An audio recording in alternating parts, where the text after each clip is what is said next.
we will begin the work session. I'll go ahead and turn it over to Mr. Bird for introductions. All right. Thank you, Chairman. Cody Bird, Planning Director. Appreciate everyone joining us this evening. We are meeting in a work session format. We canceled the regular meeting because we didn't have any agenda items that were ready for hearing. Minutes was the only thing that we had, and we made the executive decision that those aren't timely or important to do every single month. So we'll present those at the future meeting, just to save us the rigmarole of going through opening the meeting, closing the meeting, just to approve minutes. So they're ready to go. We'll just bring them back in January.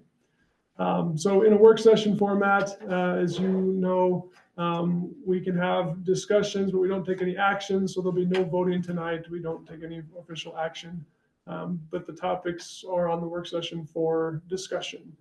A couple of months ago, the town signed a contract with Matrix Design Group to help guide research and facilitate conversations on housing needs and housing affordability in Wellington.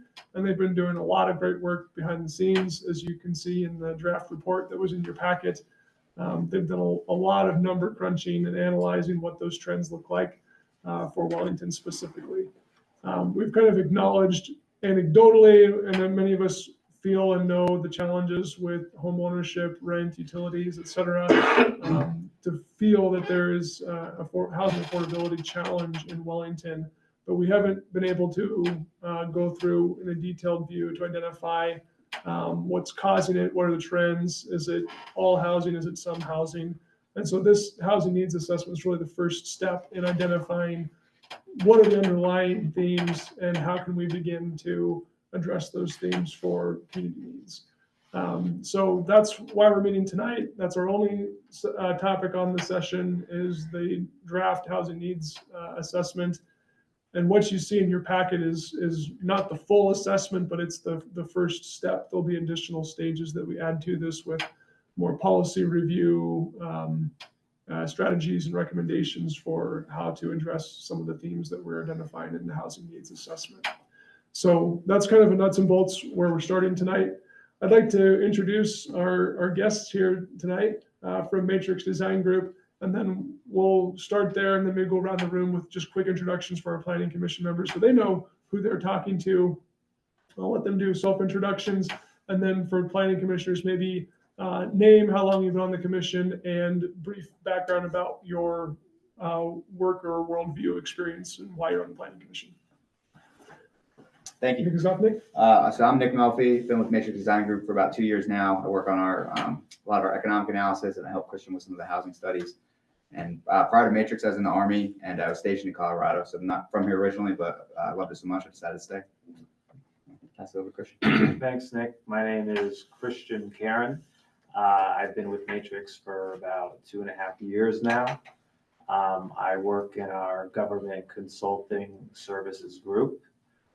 Prior to joining Matrix, I completed a PhD in political science at UNC Chapel Hill. I've bounced around quite a bit over the past few years.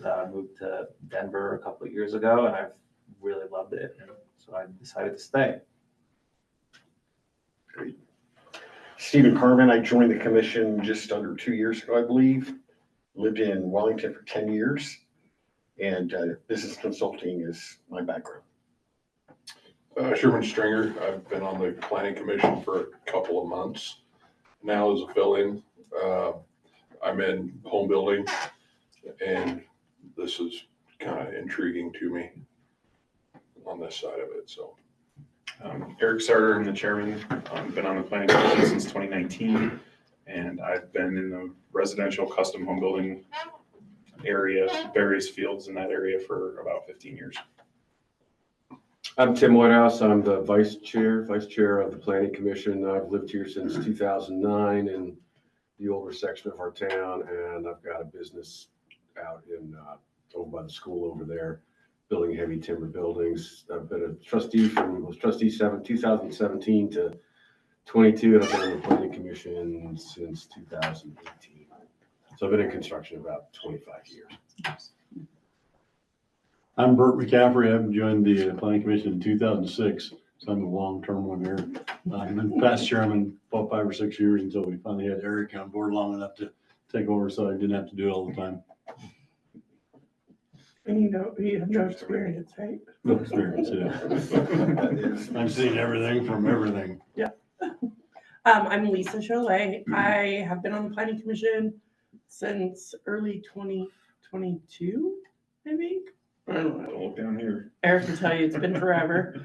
And I've lived in Wellington since 2017. I moved up here from Fort Collins, but I'm originally from Denver, born and raised in Colorado.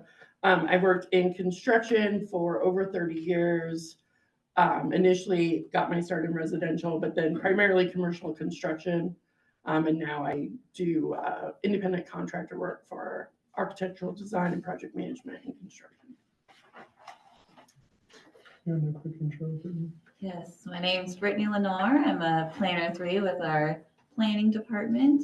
And I've been here since August, so just getting my experience up and with our planning commission and with our department in general. All right. Christian, we've got the slides ready to go, and we'll click through them for you if that works. If you want to give us a high sign, Great. cycle slides, Yeah, for sure. and we'll hand it over to you to kick us off. All right. Question. Would it be okay if I were to stand up there or should I remain seated? Whatever you're comfortable with. All right, yeah, because it might be helpful to be able to point. Sure, of course. Cool. You just watch out for the cords. Oh, right, on the yeah. floor. That would be good. Just don't trip and fall.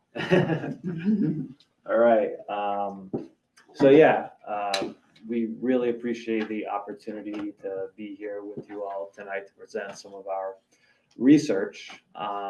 As Cody mentioned, we were retained by the town back in August to conduct the assessment. We are nearing completion of it. And, you know, I heard that you all have had the opportunity to at least review the report. So thanks so much for doing that. What we're planning to do tonight is give you an overview of really the key takeaways, as well as some of the more high-level recommendations and opportunities that we've been able to identify. So in terms of the agenda today, I'm going to start with introductions, which we already kind of did, then talk a little bit about the project itself, then talk about the key findings, and then wrap up with some Q&A. All right, so I introduced myself already. My name is Christian Karen, as I said. I'm the Senior Research Analyst with Matrix Design Group, and I'm here with my colleague, Nick Melfi. We're based out of our Denver office. Yeah, and we've been the ones who really have been behind the scenes working on the assessment. So we're really excited to share the results with you all. So I wanted to begin by talking a little bit about Matrix. So we just recently, back in September, Matrix celebrated our 25th anniversary as a firm. We're a multidisciplinary firm specializing in economic analytics, planning, and consulting. We're nationally recognized for community engagement. We have 13 offices spread throughout the U.S., including 2 here in Colorado. Well, 3 now, right, Nick? We have 1 in Denver, 1 in Colorado Springs, and we have 1 in Lone Tree. We have been conducting housing needs assessments, such as this one, throughout the country for the past several years now.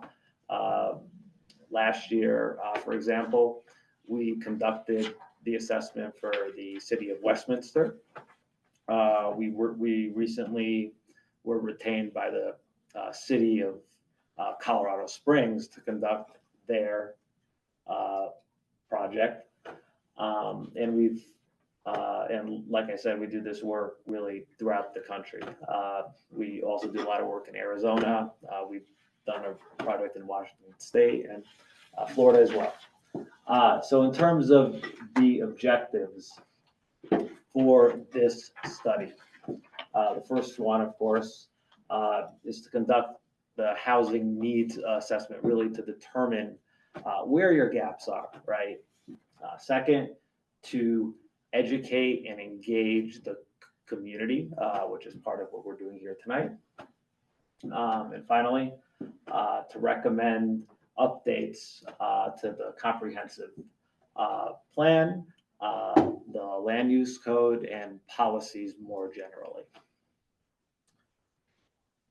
So now we're going to get into the nerdy side of things. We're going to talk a little bit about the data sources that we used. So probably the main data source and really the gold standard when it comes to demographic data and socioeconomic data is the American Community Survey, which is a project of the U.S. Census Bureau. The most recent version of the survey that was out at the time that we began the assessment was the 2022 version. So this is the 5-year version, meaning it covers the period from 2018 to 2022. So it's really high quality data, but the downside is it is a little bit dated, right? It does lag by a couple of years. So to supplement the American Community Survey, also known as the ACS, we used real estate data from sources such as Redfin, which basically compiles all the MLS data to assess trends in the rental market. We scraped rental listings from sites such as Zillow, as well as apartments.com. We also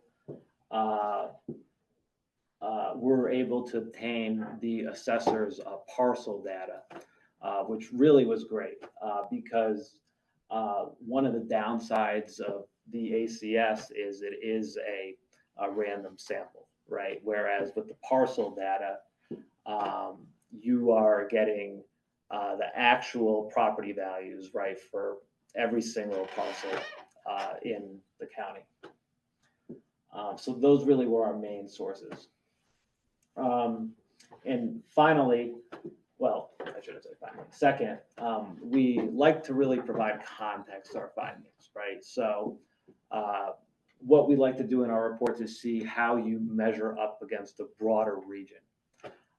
So in most of the figures and tables that we present throughout the report, what you'll notice is we also present metrics for Larimer County, for Weld County, as well as the state as a whole, right? And finally, we see community engagement as really a vital piece of these projects, right? Because it's really key that you are able to generate that community buy-in for some of the proposed policies. Next slide. Can I ask a quick, Yeah. quick question? You said you were fortunate enough to get the Larimer County's assessor's data. Is that something that's not typically available when you do these? So it's available typically, but we've had in the past clients who argue that the assessed values don't reflect what the properties would actually sell for on the market. But what we found here was that they were actually right on target. So, yeah. All right, so onto the demographic and socioeconomic piece. So in recent years, as I'm sure you all know, the population in Wellington has risen quite substantially. And what we noticed that what the more recent trends have been, so within the past, 5 to 7 years, is that the population of seniors has grown quite a bit. So back in 2017, for that version of the ACS, seniors were about 7% of the population in Wellington. By 2022, that number had risen to 10% of the population, right? And in absolute numbers, the number of seniors had almost doubled from around 5,000 to 10,000. So we are seeing quite some growth there. What we also noticed that the percentage of residents with the bachelor's degree has also grown quite a bit. So back when the ACS was conducted in 2017, I believe it was around 19% of residents had obtained a bachelor's degree. By 2022, that figure had risen to 35%. So it had almost doubled, over that fairly short period. Interestingly enough, so as you'll see on this chart here, median household income in Wellington, actually compared to the state as a whole, to Larimer County, is actually relatively high. So according to the most recent version of the ACS, the median household in Wellington earned just over $101,000. And these blue values, these are the 2022 values. The green ones, those represent 2017 data. And what I want to mention is that the 2017 numbers, they were adjusted for inflation. So you could directly compare them to the 2022 figures. So what you'll see is once you control for inflation, there actually hasn't been, wage growth in the town, right? Which is in contrast to the rest of the state. But still, you're well ahead of the rest of the county, as well as Weld County in Colorado. Can I ask a quick question about Yeah. that? Should there be an underlying concern with the fact that this county, Weld County, Colorado, saw an exponential increase in income and Wellington did not? So Actually saw a decrease? Yeah, so that's an interesting question. I think what might be going on there is that it's because the population of seniors has grown, right? Who are living on fixed incomes. So that probably is a big piece of the story here. I'm not so sure that's it. My sense is, and my question even kind of connected here, is Wellington's a bedroom community.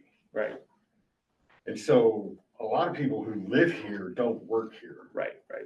And so they may have high incomes Right. because their income's coming from somewhere else. For sure, yeah, for sure. And Yeah. so my question would be, is there a reason why the comparison is to counties and states and not to other comparable bedroom communities Right. like Wellington? Yeah, so that is a valid question and a good point, yeah. And that is an approach we have taken in the past, right? Where you try to identify what are known as peer communities. Right. Or peer cities, yeah. So it absolutely would be interesting to see what that would look like, yeah.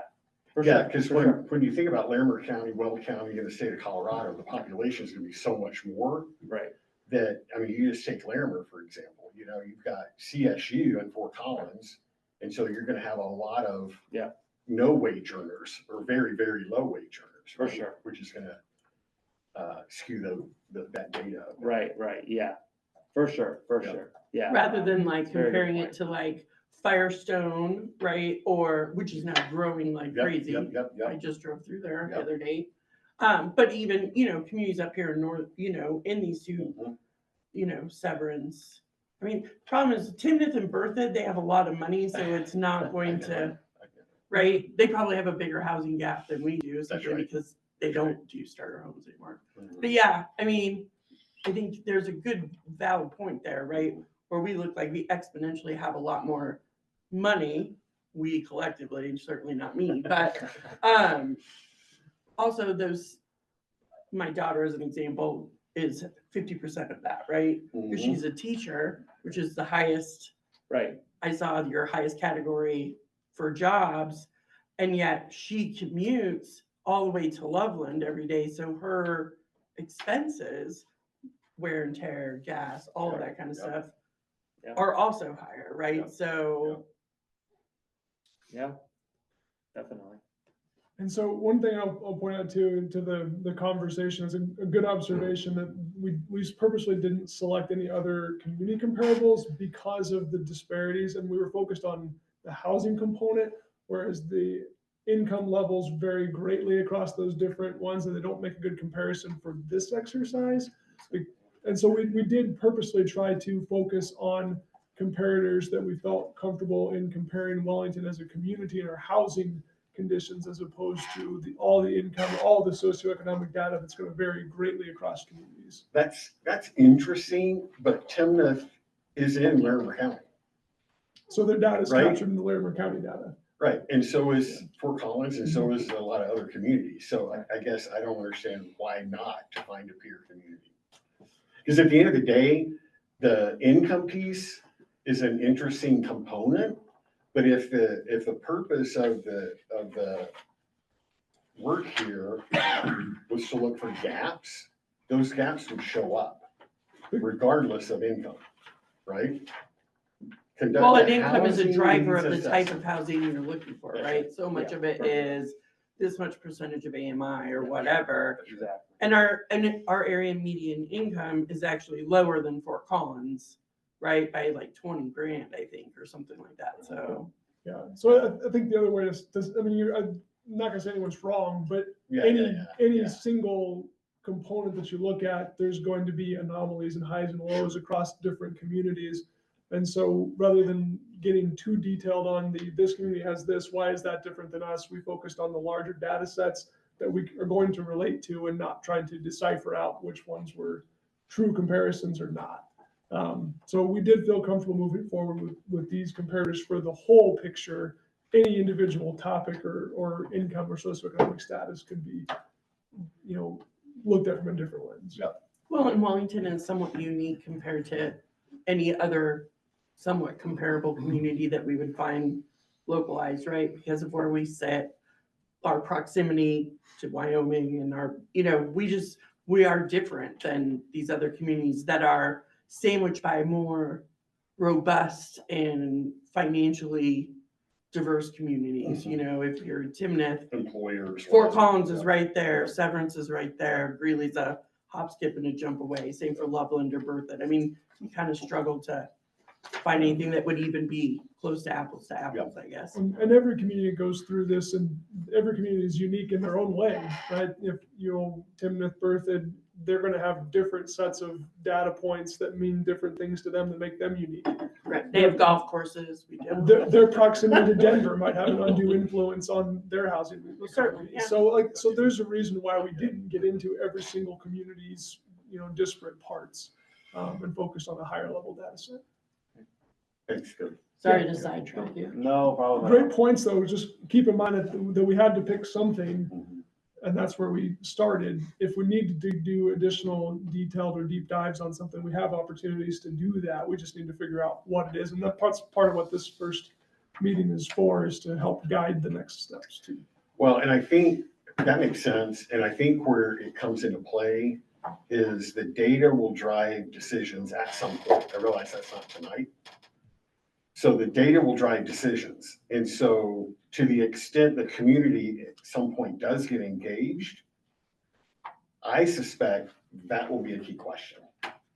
Because you're going to have members of the community say, well, we're not fill in the blank, right?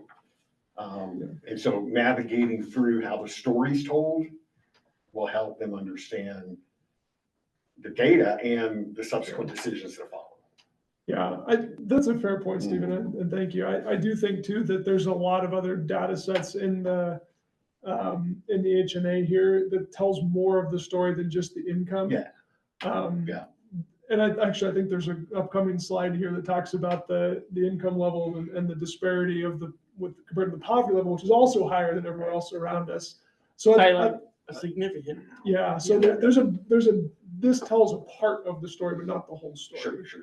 Right, yeah, yeah, I had a few more points. Yeah.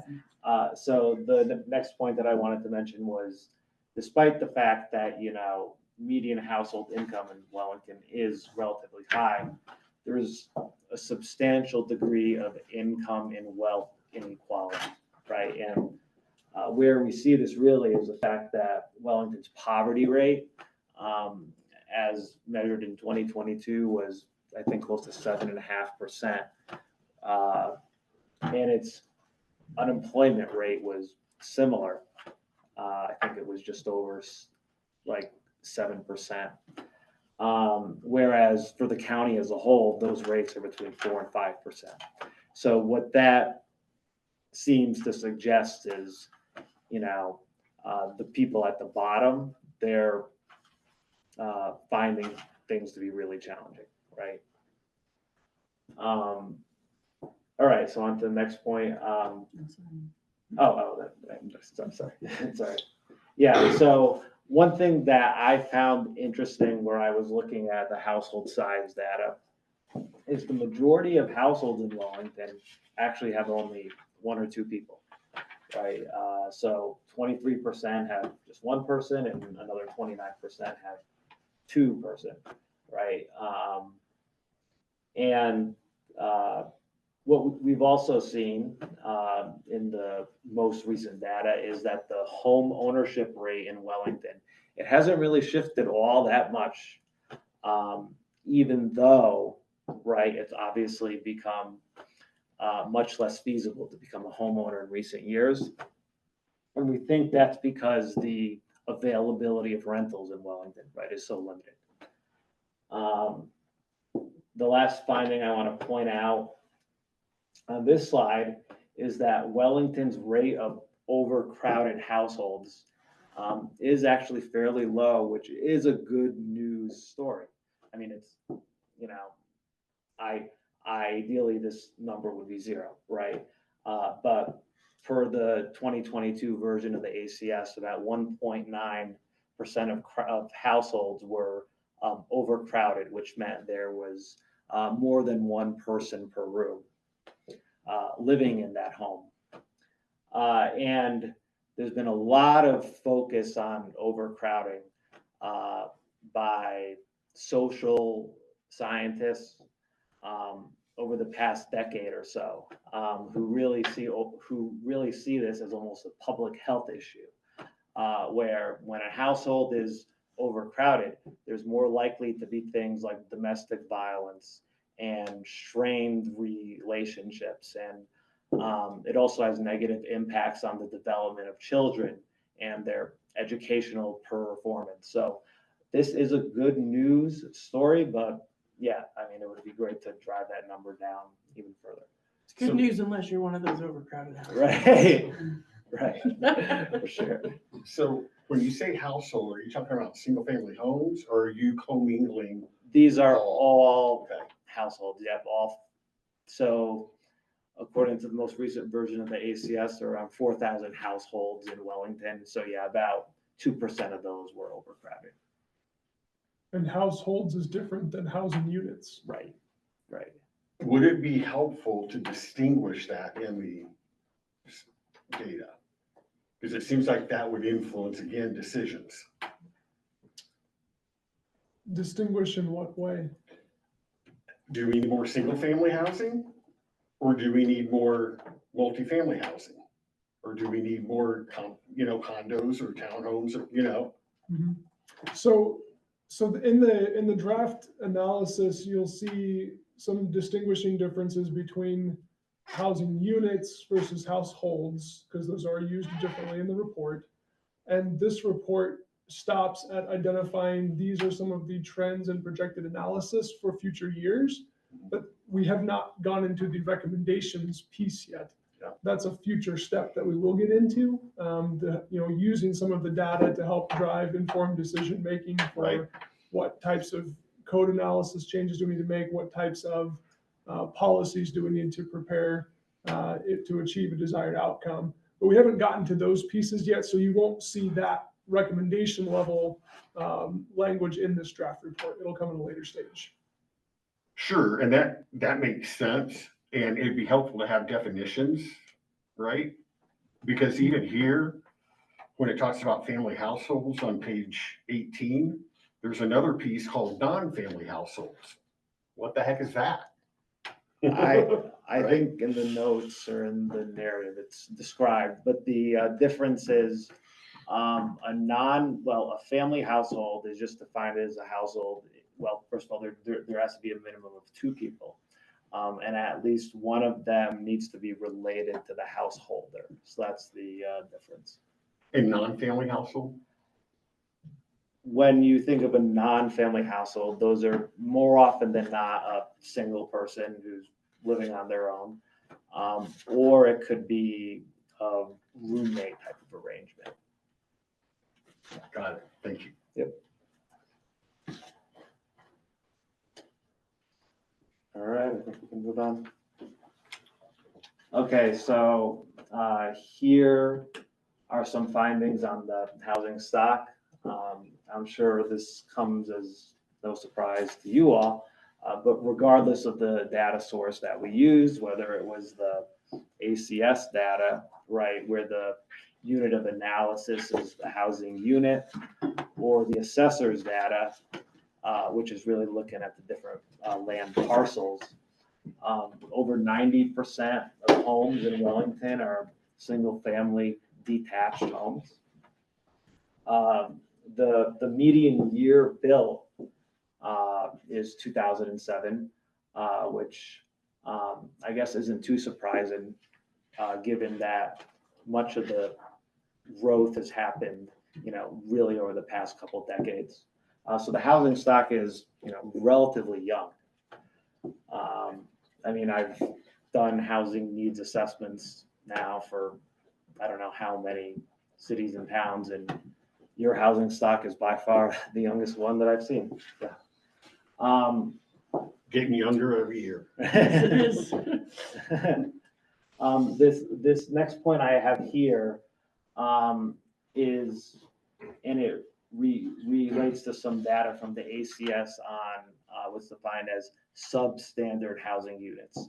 So the way that this is measured in the ACS is by the presence of complete kitchen and plumbing or plumbing facilities. And in Wellington, keep in mind the ACS is a sample, right? They're not going from housing unit to housing unit, asking people what their kitchen, what their kitchen looks like, right? But there were no units that were detected in at least the last sample of the ACS that had incomplete kitchen or plumbing facilities. So does that mean that the number of substandard units in Wellington is 0? No, probably not, because again, it's just an estimate based on a sample, but it's probably lower than the rest of the region, which is good news. This final point is not so good news, which is the vacancy rate has consistently been very, very low. It's hovered around 1%, really consistently for several years now. And of course, this means that there's just a lack of availability of housing on the market, right? Which of course squeezes buyers and really fosters a market that's going to be much more favorable, right, to sellers and to landlords. And here on the map, and this appears in the report as well, what we did is we took the assessor's parcel data and we aggregated it into geographic units known as census blocks, which you could just think of as neighborhoods. And the darker the neighborhood, the older the median home there is. Move on. Thank you. Okay, so like I said, the ACS data are somewhat dated, right? The most recent version covers 2018 to 2022. So what we wanted to do was provide you all a snapshot of what the rental market looks like now. So we did our data poll back in August. We just wanted to see what the market looked like. And what we found that the median rental unit was, the asking rent was close to $2,400. And that's what you see on the left here. On the right of the parentheses is the minimum income that's required to limit gross rent, which includes not just, right, the contract rent, but the utility costs as well, the 30% of income. That the minimum rent that's required, I mean, the minimum income that's required for that to happen is well over $100,000, right?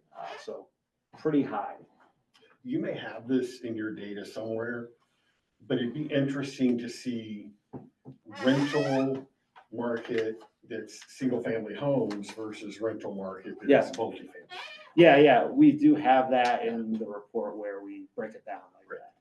Yeah. The issue is there just wasn't a lot of multifamily on the market. Sure. Yeah. Absolutely. Yeah.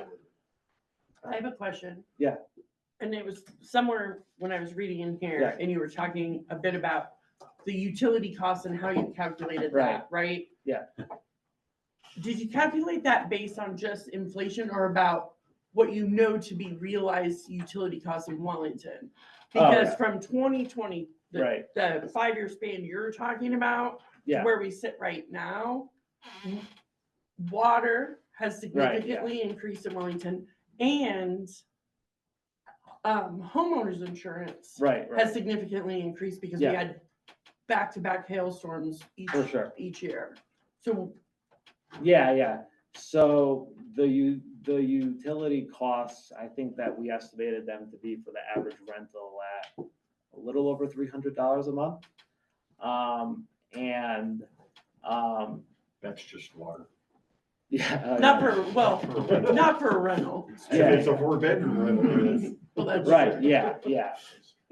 yeah. So, we just basically did an analysis of, what the utility costs are for the region. It was hard to find Wellington For the specific. region, Yeah, so. right, yeah, it's hard to find like. Respectfully, Right, once again, Wellington uniquely stands on its own, yeah, right? In that we've seen significant increases right, where we are in homeowners insurance for sure. I mean, some people's have doubled, right? And then also our water utility is Right. higher than what you would see in the region. For sure. Yeah, Right? So yeah. even when you're talking about attainability for home ownership, Right. there's a component that you're using the utility when you're calculating the Right. AMI and all of that. Yeah, Is it possible to make that actually a little bit more reflective of what it actually Right. costs to be here? yeah, so I mean, we could definitely change our assumption of what the utility cost would be for the typical to the typical rental. Yeah, I mean, if you think $400 sounds more reasonable, we could change it to $400. Yeah. Yeah, I mean, I'm just like, I think about my house, right, which I'm gonna be on the low end when we talk about most of our rentals are single family homes. Right, yeah, Right, and I live in a home that has non-potable water, right? We have low HOA fees overall, it's $500 a year.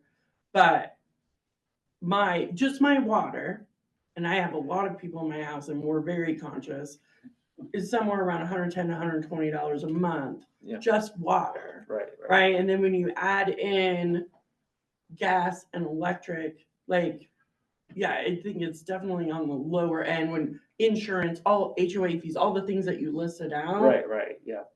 my utilities were Yeah. low, or were higher than that, and I feel like I'm on the lower end of the utility Right. scale. Yeah, yeah. And to get to your second question, the ACS actually does, the variable that they have is called select monthly owner costs. And that does account for HOA fees, for homeowners insurance, for even property taxes.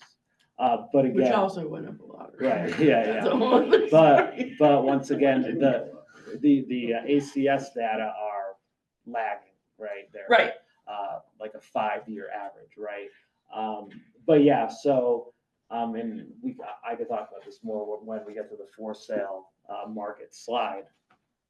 But for the sales, to determine what is affordable, for home buyers, we use the standard that HUD uses, which is that typically your home value should not exceed 3 times income for the entire household. And that does a pretty good job. It's not perfect, of containing all of your ownership costs to 30% of it, generally Okay. speaking. okay. All right, yeah, so as far as these last 2 points, the inventory was limited. I forget what the exact number was, but I think there were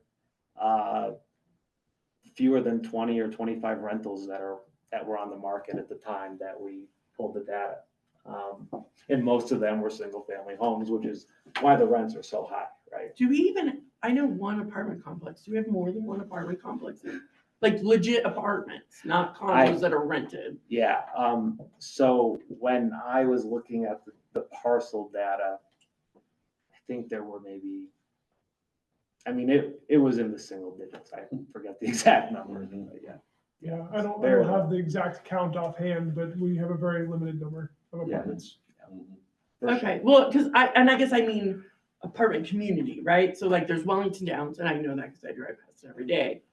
Are there apartment communities like the Wellington Downs apartments Think on of- the west side of the town, I of think town? you might be, the challenge might be in the nomenclature. What do you consider an apartment versus Right. not an apartment? We have several clustered townhome communities that could identify as apartments. They're not necessarily rental.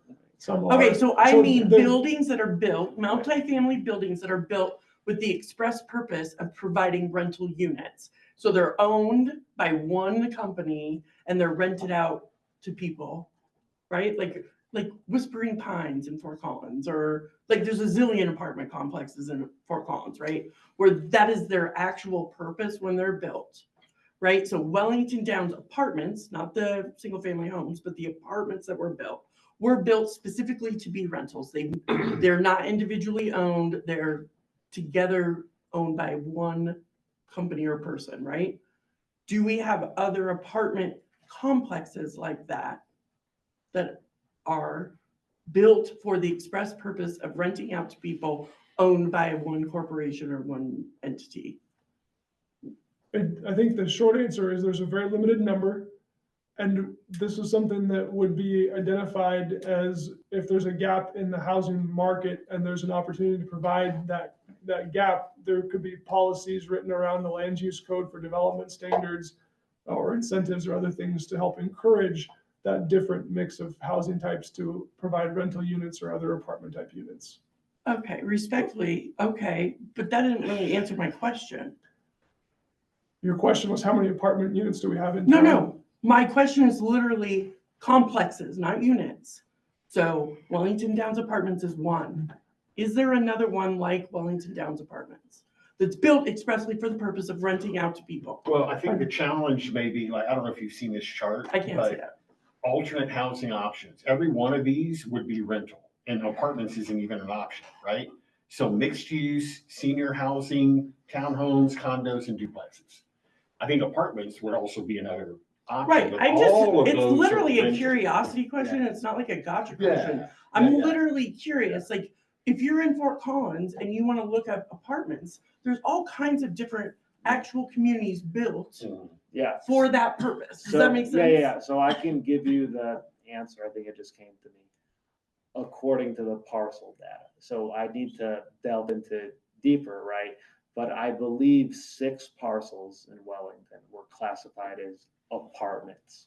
In terms of what they define as an apartment, right? That's Right. the open question. Right. Right, because you've got the Wellington Housing Authority that could fall in Yep, that category. yep. You've got, there's a fourplex over on First Street that could fall into Right. that category. There's a. But nothing Right. on the scale of Wellington Downs Apartments. No. If you want to qualify Obviously, it in no. those ways. Right, I it's a feel like no. that's a Yeah. no, right? Okay. So It we was literally a digress. question. Let's get on with this Yeah, thing. We're so you wasting can so much qualify the time. questions any way you want. If it's a curiosity, ask me offline, I'll help get you. as Well, much it's a information as I curiosity can. in perspective of when you get into where are the gaps and what are the needs. Right. Yeah. Then when someone cannot decide to move to Wellington and say, well, Right. I'll just rent an apartment till I figure something out. Right. If there's only one apartment complex, that isn't really possible in the same way that it is in other communities. We can look into that further, man. Yeah, Solid it's, answer. that's, it gives me a lens on what we're looking at. Well, there's And it's out also there. still a fourplex on Harrison. It's a brick building. Right. Oh, I know where you're talking about. Okay. So that's 2. Yeah. Okay. Right.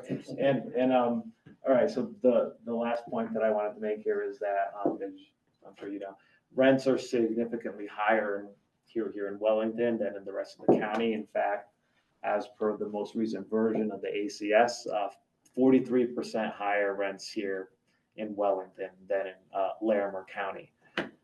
So the ACS estimate of median gross rent for 2022 was, I believe, around 2,200 to 2,300. So pretty similar to what we found when we looked at our market data for Larimer County as a whole. I think it was in the 15 to 1,600 range.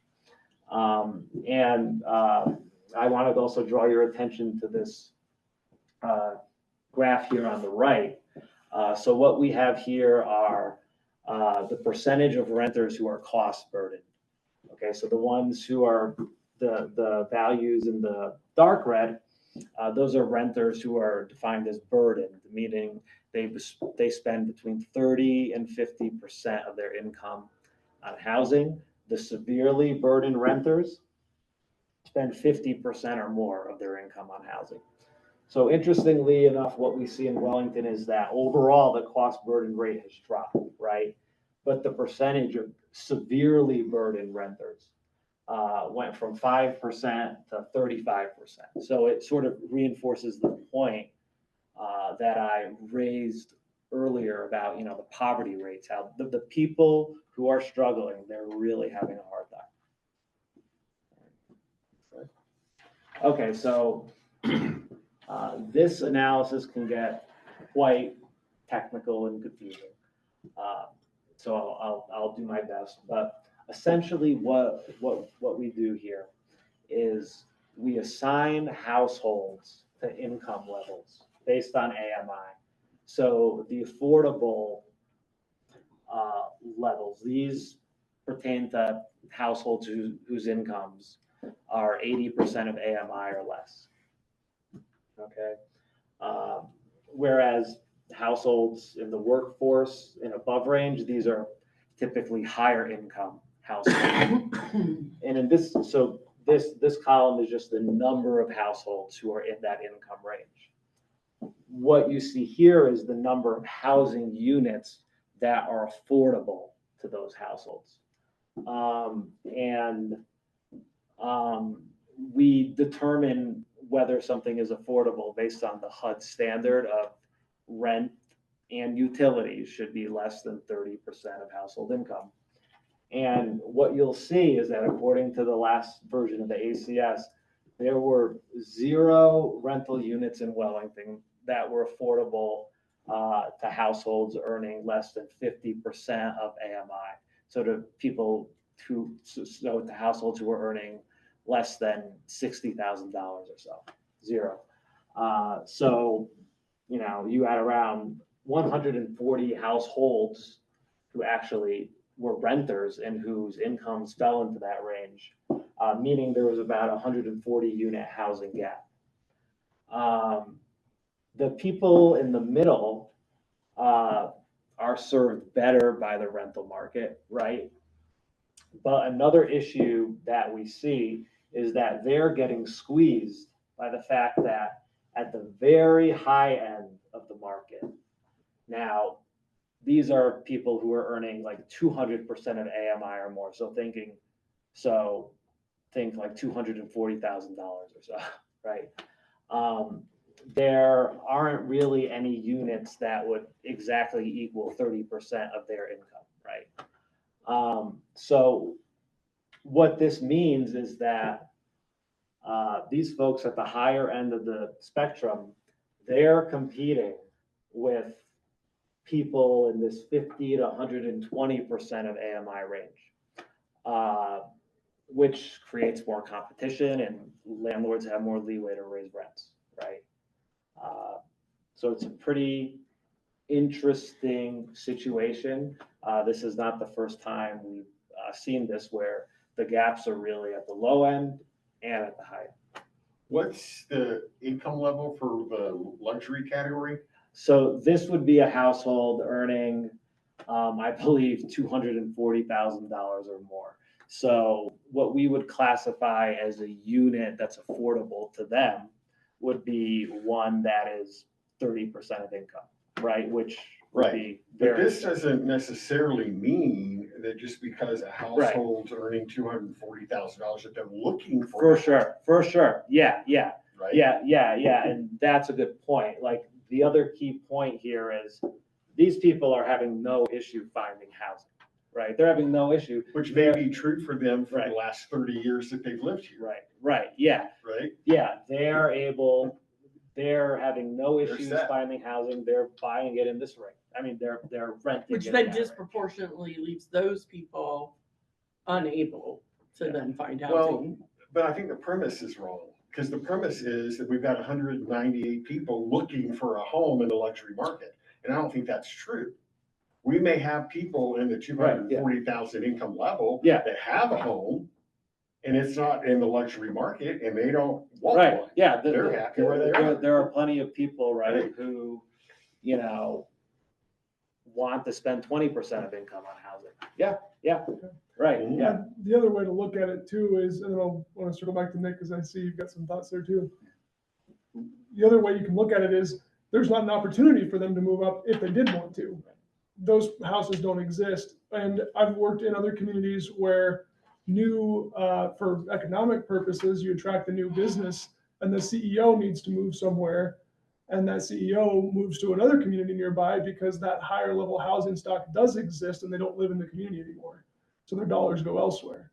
So I would be cautious to look at the data and make assumptions about whether people want it or not, because if there's not an opportunity, no one's looking for it.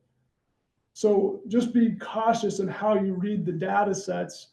We're identifying the statistical and analytical gaps that could be in demand, whether or not the demand exists now or is desirable or not, or whether someone's willing to make a move considering mortgage interest rates and other factors. If it doesn't exist, there's still a gap. It doesn't mean that everyone's out looking for, I want Yep, this that's house fair. at that level. Yep, that's Well, and right. a prime example of that is like when I was looking to buy a house, my intention wasn't to buy a brand new one. I wanted an existing home, right? But every time I Made it made an harder. offer Mhm. in Wellington, right, Mhm. which doesn't have a huge Mhm. disparity in housing types, we got outbid, Yep. often by someone with bigger means who could offer 50,000 cash over, asking or over, the assessed value, right? Things that, so then that's where that luxury levels, they may want a smaller home, but then they're affecting those people that are in that lower AMI, like me. Yeah. And that creates its own problem. Yeah, Lisa just made my point. Oh, better than sorry. I could, so no, thank you. And then at what point does some of the planning that's already been done, the construction that's already underway, get overlaid on this to be able to say, okay, this is snapshot in time, but there's houses under construction all over and they have been for Yeah, 10 years I've lived here, right? yeah. So that just gets back to the specifics of the way that the ACS gathers its data. So just to give you some context, the 2023 version of the ACS, which is going to cover 2019 through 2023, that's going to be released within the next month or so. But even then, a lot of the new developments will not be captured there because it's a 5-year average, right? So it might be some time before that appears in the ACS, but it'll show up in like the parcel data. Was your question, I mean, I agree with what Christian's Right. saying from a data and analytics side, Yeah, but was your question more geared towards what is the market currently providing for new construction in these ranges? Not current, but soon to be released. So the inventory is the inventory now, but we've got houses under construction all the time, right? And so it'd be real easy to look at this and say, okay, there's a gap of, whatever in each of these categories. But for the homes that are being constructed, when you overlay that data on these gaps, then the gap may not be, what is that, 98 on the Right, affordable yeah. category, it may be 50. I mean, there still may be a gap, Yeah, but it yeah, may not be that sure. big. Yeah. And that is a good point. But the other issue is then it wouldn't be an apples to apples comparison with the household data because that has also changed since 2020. Well, yeah. Right. Yeah. It's something worth digging into. I think the other risk could be that the gap could widen if all Oh, I know. the That's new right. projects coming in are the same type that Yeah. already exist Sure, in the sure, marketplace. sure. And so it's something that I'll make a note on Yep. it to dig into a little bit further. I can tell you that from a permit standpoint, most of the new construction homes over the last couple of years were entitled in a year when these were the gaps, and so they're building out. And I think We're it playing takes catch up. it takes time for construction and build out to catch up with data and analytical trends. Yeah. And that's always going to be the case, just like the data lags. When you entitle a project, this is the market need right now. By the time you get it built out, the market could have shifted. So And we that's, tapped the brakes because of the water situation. Also. we did, which created a lot of scarcity because there was demand for new construction that we weren't able to realize, which creates a different kind of problem when you look at the data. And so, and maybe kind of looking forward, these are the types of questions that we're going to get into when we get into the policy, regulatory framework, and recommendations for how do we help, provide these opportunities for the different ends of the market? How do we help fill gaps where gaps exist? And how do we establish, key indicators and benchmark progress on these initiatives? Cody, Mr. Bird, can you, what is the total time frame for, this is an initial draft, so there's got to be recommendations, obviously policy adoptions. What is the process for this draft to be finalized? I mean, is it next month, another 6 months? That's unclear to me. We will probably be concluding this in the first quarter of 2025. Okay. A lot of the data is the data. We don't get to go back and change what data exists in the world. So a lot of the heavy lifting work is done, and that's what you're seeing in this first draft stage. We need to clarify some things, add some definitions and other elements, which is helpful for us to hear that. And some of the other members of the Matrix team have already started into kind of a code analysis. These are the which this is a slide later in the deck here. We're going to get to it too. But we'll get into the code regulatory framework, what's working or not working piece from a regulatory standpoint, and then we'll evaluate policy recommendations for if you want to achieve X, you need to employ lever Y. That's likely to move the needle. We're going to get into those, and that'll be included here. But more to Mr. Whitehouse's point, we expect that to be completed in around March of 2025. Thank you. Yep. All right, I think we can proceed. Next slide. Okay, now we want to talk a little bit about the for sale market. So what you see here in this first series of bullet points, these are median home sale prices. And these data, by the way, pertain, they go from January 2023 to August 2024. The reason we have to pick such a time period is because we wanted to give you a good breakdown of what prices look like by number of bedrooms. And it's just difficult to get enough home sale data, right, if we were to just look at, 2024, for example.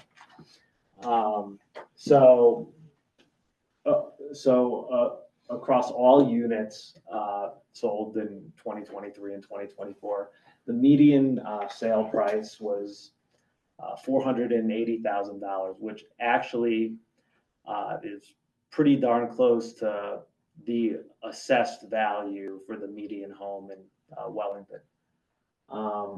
And as I mentioned previously, to determine affordability, we just use the HUD standard, which is that, you can afford a home. Typically, that's worth 3 times your household income, right? So a family purchasing a home for $480,000 typically needs to earn around $160,000 to keep monthly costs, including repairs, property taxes, HOA fees, homeowners insurance, to 30% of income. Now, although inventory is on the rise, it has yet to reach pre-pandemic levels. The metric that I really like to point to for when looking at inventory is something called months of supply, right? So this is a metric that essentially measures how long the current inventory would take to sell out if sales continued at their previous pace. So in Wellington, so far through the first, I think it was 8 or 9 months of 2024, there were about 3.5 months of supply. Now, for context, in a more balanced market, you would want between 5 and 6 months of supply. So this suggests that the market is heavily favoring sellers. But what I will know is that the number of months of supply for 2024 is higher than for 2022 and 2023. So that is a positive trend. Now, this figure here, median monthly costs, this is for all homeowners in Wellington. This could be people who, bought their homes in 2012, right? Right after the housing crash, right? These might be people who purchased their homes in 2020 when interest rates were 2-3%, right? So their median, the cost, the monthly cost for the median homeowner in Wellington is only around $2,000, But when you compare this to what your cost would be if you were a new homeowner, right? Buying today, the median mortgage alone for a $480,000 home is well over $2,500, and that's just the mortgage, right? There are many other costs, right, besides the mortgage payment, obviously. So that is just a shocking data point to me. Interestingly, when you look at the cost burden rate for homeowners, and we subsetted the data to only look at homeowners who have mortgages, so not the ones who own their homes outright. About 14% are cost burden, meaning they spend, between 30 and 50% of income on home costs, whereas another 9% are severely cost burden, meaning they're spending 50% or more on housing. And we have a map here on the right. This is again at the census block level. And the red values, those denote higher median property values, whereas the blue ones are lower valued homes. So yeah, we can go on to the next slide. Yeah. So this slide kind of prompts question back on the rental housing. Yeah, Again, I think it would be helpful to break out single-family homes that might be rental property versus multifamily. yeah. I think we do that for the for sale data, but I'll have to check. Yeah, I wasn't thinking of for sale, I was thinking back on the rental. Okay, Right. okay, yeah, yeah. Because again, I think that what goes in my mind is just thinking about the 08 crash. Right. So I was living in Phoenix, business got shut down, had to move to Houston, house would not sell. Right. Turned into a rental, right? And so it'd be interesting on the rental data, anytime there's rental data, to see the rental data that it's single family versus multifamily. Right. Whatever category that might be, whether it's an apartment or a townhome or whatever. Yeah. For sure. You're thinking specifically single family detached Uh-huh, as opposed to like single family attached units in a fourplex. right. Okay, so, Yeah, I'd okay. separate that out, because I think that falls in this alternate housing category in my mind. And those tend to be built for rental and always and often rental, right? I realize condos and townhomes sometimes get sold outright, right?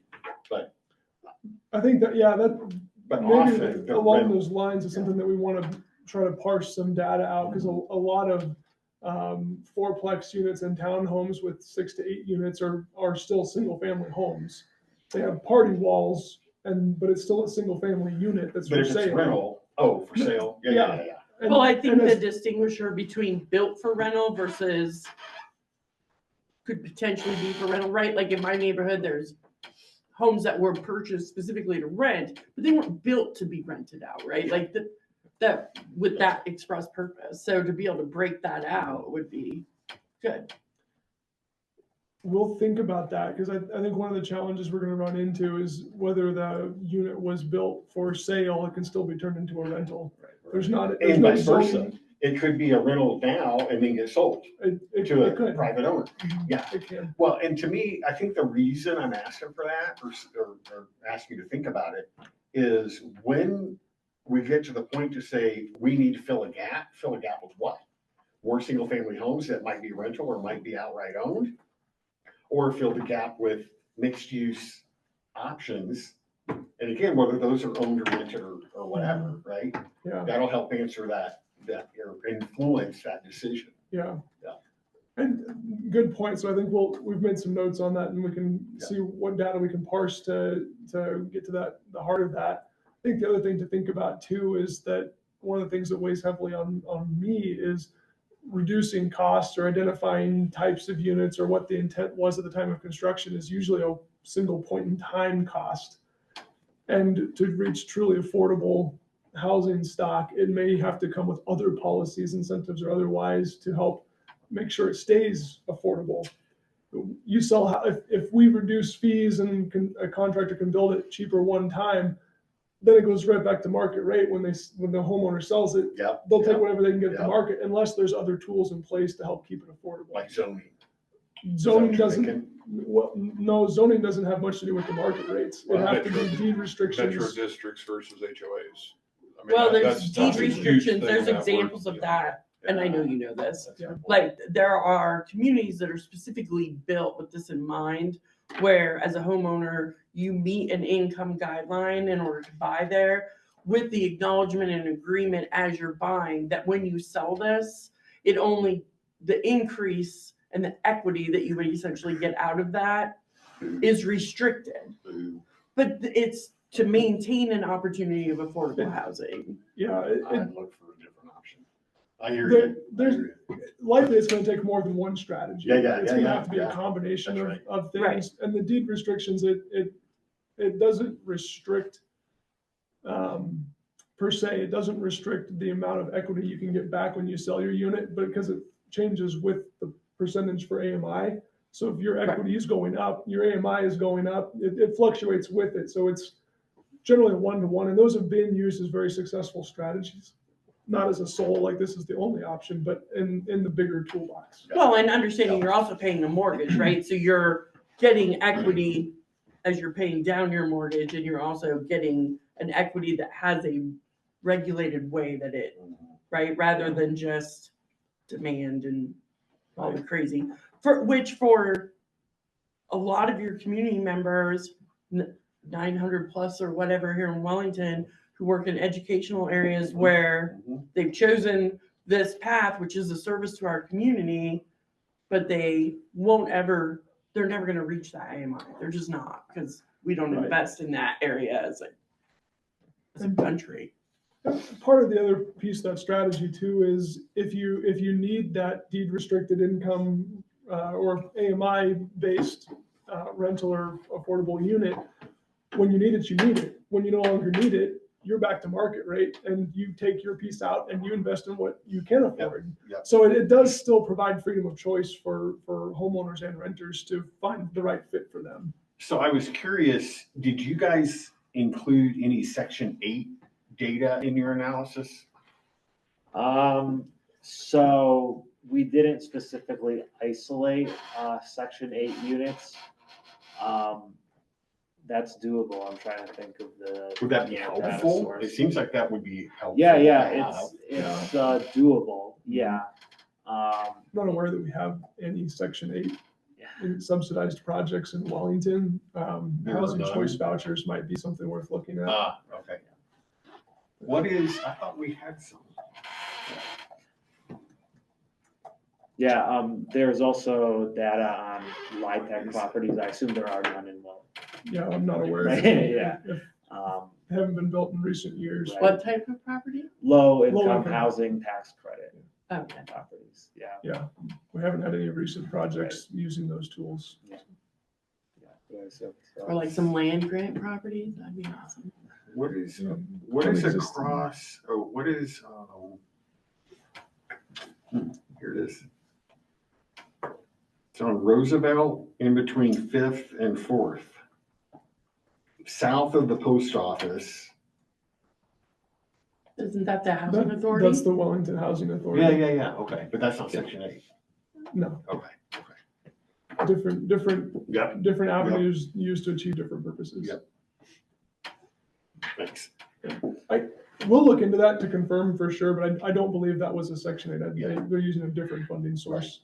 But same idea, ultimately, right? Do we need or want more of those options to address a gap, right? Yeah, if there's a gap, what are the potential ways to help fill that gap, and would they be viable or successful in all right? Or desirable, right? Both. So here is the same analysis that we did for the rental data. Now, households were sorted into income levels, right? And by the way, the data set was limited to only households who own their homes, right? And then housing units were categorized, this is key here, based on what people are actually paying, not what the current market value is. So there's not anything here that seems too troubling. Like one thing that's kind of surprising is if you just look at select monthly owner costs, right? What people are actually paying. There actually is a surplus of units for people making between 0 to 30% of AMI.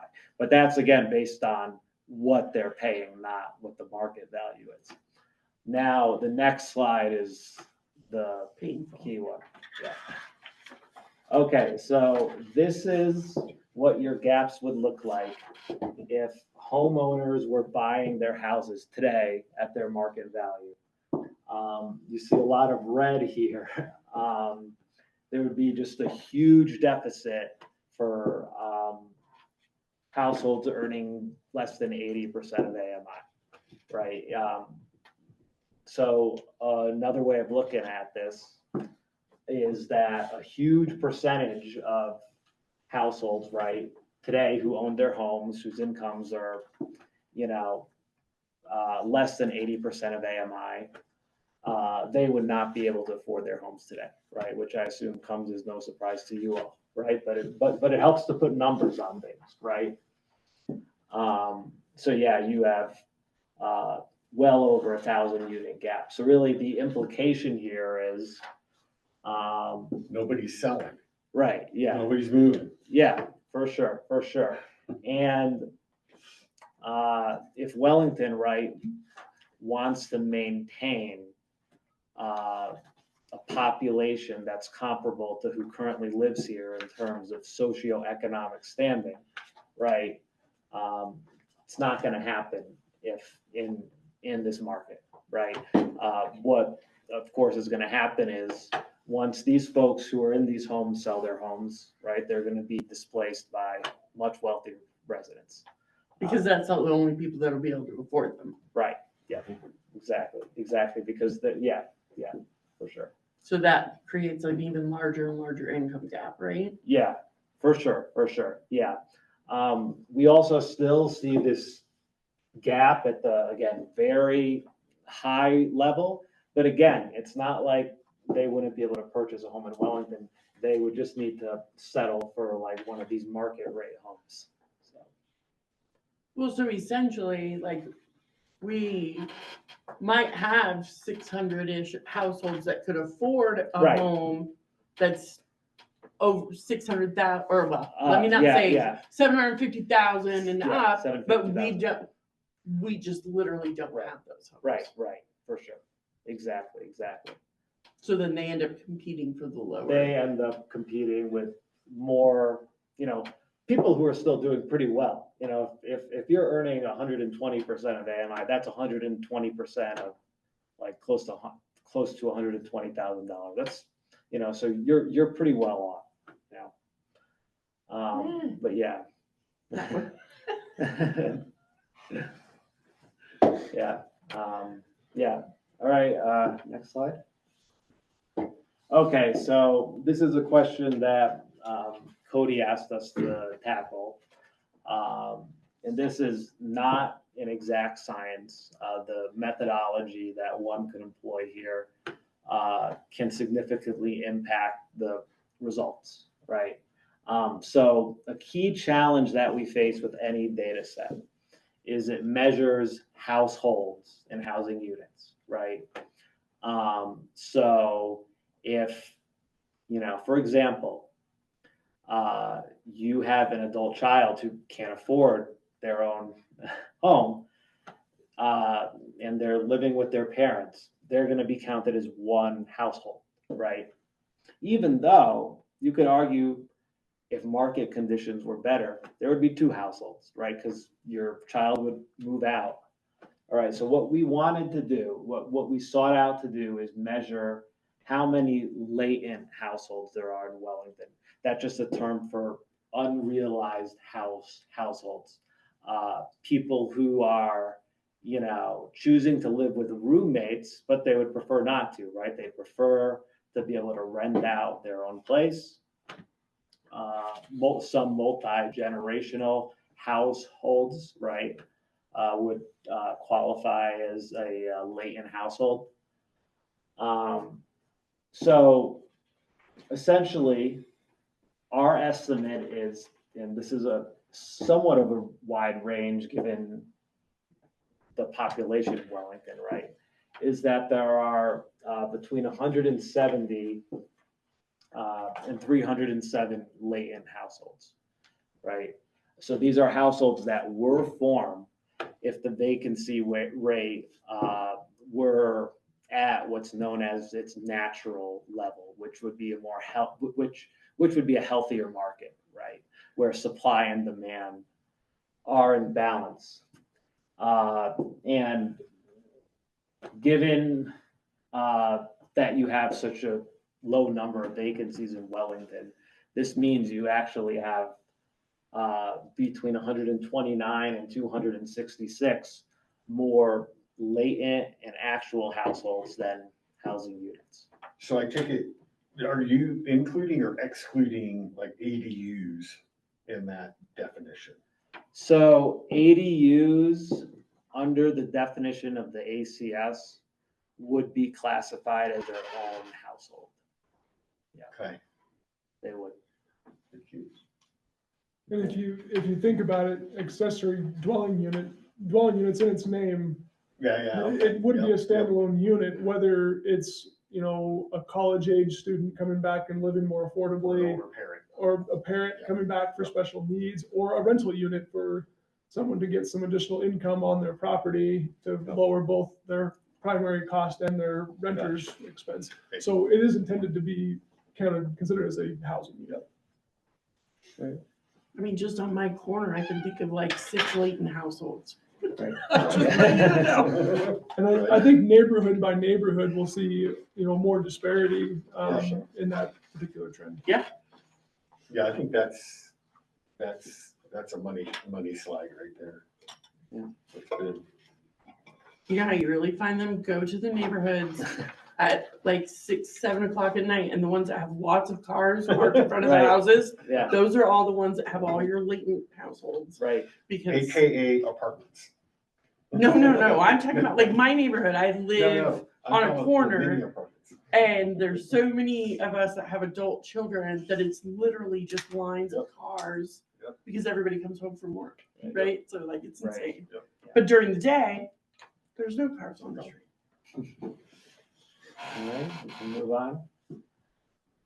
All right, so as Cody has been saying, we're still in the initial stages of evaluating the comprehensive plan and land use code.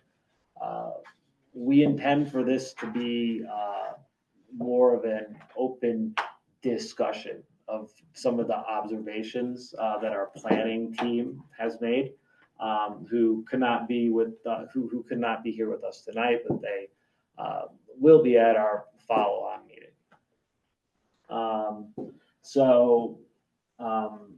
As the slide says, you know, we were tasked with reviewing the comp plan, the land use code, to identify opportunities that align with the overall vision for what Wellington should look like, and that won't really drastically change its character. So to that end, we've been tasked with proposing recommendations related to zoning amendments, to updates to public policy, and to strategic planning initiatives. Next slide. All right, so here are some of the opportunities and observations that we have identified thus far. So first and foremost, Wellington permits ADUs on most single-family lots, which is effectively going to be a statewide requirement due to, you know, a recent state law that was passed. Yet limited permits, at least what we've found is that limited permits have been issued due to the high cost associated with development, as well as really challenges in meeting the dimensional requirements. One of which that our planner pointed out is that an ADU, for example, cannot exceed more than 1,000 square feet of a lot area. We think there may be room to increase that. We also think there may be some value in reassessing impact and utility connection fees as they pertain to ADUs. And last, we think that it's worth taking a hard look at the requirement that the owner of the main residence reside on the lot. There are some who believe that that requirement can suppress the development of ADUs. In terms of density,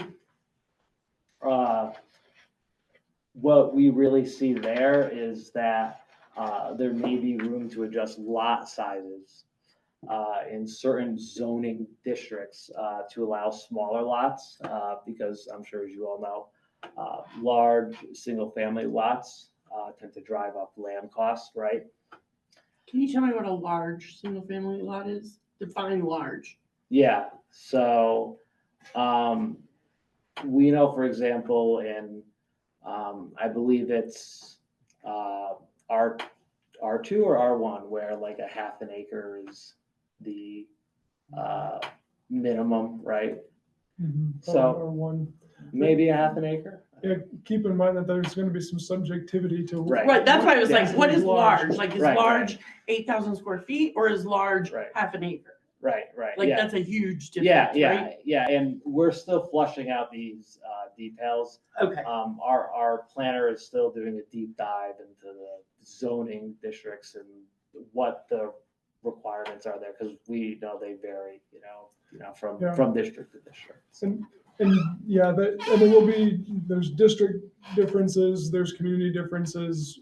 By way of example, if you ask an apartment builder, what's a large lot, they're gonna say, well, yeah, 4,000 square feet is huge. They're building a different type of a product. You ask someone who's looking for a single family detached lot with a yard for a dog and kids, and they're gonna say, yeah, 10 to 15,000 square feet is what I'm looking for. So there's a lot of disparity in there in terms of defining of what could be a very subjective term. And the goal of the code analysis is to look at, we know what we've been requiring for the last few years, and we know what that's achieving. If that's not creating affordable products, is there a different way to look at it that would provide different opportunities? right. Yeah, I was just wondering in terms of the statement on the slide, what large was referring to. Yeah, I think you look at our currently our zoning district for R1, which is the single family large lot, is probably the best example we have in our current code. I think a lot of communities would argue that the R2 zone district is also a large lot. When you look at the dimensional, the minimum dimensions for that, it doesn't allow anything less than it. That would qualify as a large in many communities. Well, so here's what's interesting. So if I'm interpreting the discussion and the point here is the argument that we need smaller lots? Is that what we're saying? I think that's an area that to achieve some of the goals they're talking about and get at, I guess, the gaps, that may be a solution. I think that it sounds like they're looking at it, but I don't think that's a policy. Right. The in my supposition point- would be that we need variety. We Well, need both types. Yes. And all types. Yeah, and that's kind of where my mind was going, because if we skew down to smaller, then we haven't addressed those who may be looking for larger, right? And so it is the variety. Well, you What's the can look at, existing- I'll just use my own company's product, the Bloom development in Fort Collins. We've got single family detached on standard size lots like Harvest Village or the Knolls, anything like that. Yeah. Plus, we've also got our cottage product, which is essentially 10 units per acre. And those are all still single family units, but you can get a lot more. Those of are them like in kind there. of clustered, right? Yeah, Yeah, but we're gonna be doing those in Prairie Song where they're gonna be laid out different. So you've got a lot of options with those cottage type products where you can fit more units in a smaller space, plus give them that detached garage, or we're gonna be doing ADUs with those as well. So there's a lot of flexibility you can do with that kind of a product. Plus mix it in with standard size lots for those who want something a little bit more, and it doesn't take away from the look or the feel of the community. Yeah, I love that. Yeah, and the last point that I want to make on this slide is that we think it would be worthwhile, of course, and this gets at some of the conversation we've been having here, to evaluate opportunities for increased multifamily density near some of the activity centers in Wellington to really try to get, costs down per unit. Okay, housing rehabilitation. So as I mentioned, overall, the housing stock is relatively young, right? But in our analysis, we did notice there are a handful of properties, of course, that were developed, pre-1960. we definitely see opportunity here to rehabilitate some of this older housing rather than potentially replace it with new housing in a way that will, maintain the quality of the stock as a whole. Well, I mentioned our house is built in 1915. Right. It doesn't have a foundation. And I know a bunch of other people, again, they started out with rubble foundations and they dug down and they're not, the few that I've seen, I mean, the one solution was jack the house up, excavate underneath it, build a full foundation and put the house back down. And that's a pretty big price for a 900 square foot bungalow. Yeah. So, and our house, I mean, just get the fire department to come over and burn it. I mean, it's just, yeah, it's not, I mean, I've polished that turd for so many years that it's not going to get any better. Right. So I'm not convinced that some of the older houses and stuff that you see, Right. especially in this area, how easy that would be and cost effective to, shore up the foundations and things like that. Yeah. And, good point, Commissioner Whitehouse. I like this specific example, it added some humor too. But I would also point out that not every older home might be suitable for a significant overhaul type of rehabilitation. But some other strategies I've used in communities I've worked in the past, simple things like adding insulation, sealing ducts, caulking windows and things, or replacing windows with more UV rated windows, make significant contributions to savings on the electric utility bills. And we were able to do that through CDBG block grant funding, where it was if you want to do this and you qualify, do these things, and we'll pay for it for you using federal grant monies. And it lowered those utility costs to let people stay in their homes until they were ready to move on. And so I just want to point out, there's a broad spectrum of what is housing rehabilitation. And part of what we want to explore is what are the opportunities. There's going to be different options for different types of households. A home built in 1980 might not have the same R values for insulation that a simple blow-in in the attic and some rigid insulation in the basement might be enough to make a significant reduction in utility costs. Right. That would be worthwhile to keep that house on the a more affordable spectrum. Thank you for clarifying the range of possibilities there. Yeah, and the window thing is huge, right? Like, so as an example, I've rented a privately owned condominium, not a rented apartment, that in downtown Fort Collins, older brick building, but it had windows from like early 1970, right? So like, I swear they were aluminum frame. So it was like being outside, even with the windows closed, because you could hear everything. And sometime along, I think after we'd lived there about 4 years and froze every winter, the individual owners had just come together and they decided to replace all sliding glass doors and all windows. And then we got double pane, like the UV, like you couldn't hear anything outside. Then it was really hot in the winter because it was a steam heat building. So windows make a huge difference, right? And in the overall scheme of cost, scraping and building versus replacing some windows, that could make a huge difference for someone that might otherwise not be able to stay in their home. Yeah, and I think this conversation actually is a good segue into one of the opportunities, which is to really develop and maintain an inventory of households to target for housing units, rather, to target for preservation. And here I'm really thinking of the NOAA stock, right? The stock of naturally occurring affordable housing, right? To try to focus on keeping those units from converting to market rate.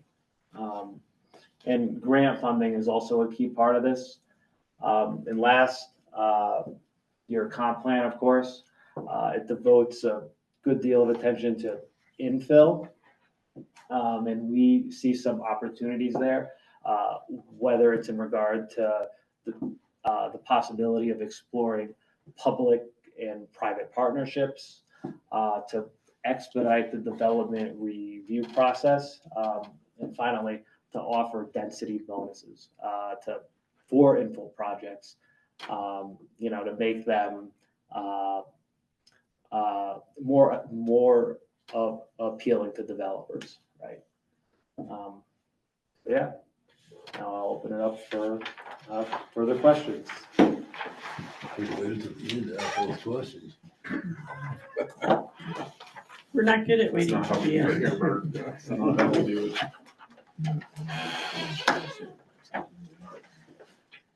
So there wouldn't be a 2024 version of the ACS until the end of 2025? The end of 2025, and again, it would be a 5-year average. It would cover 2020 to 2020.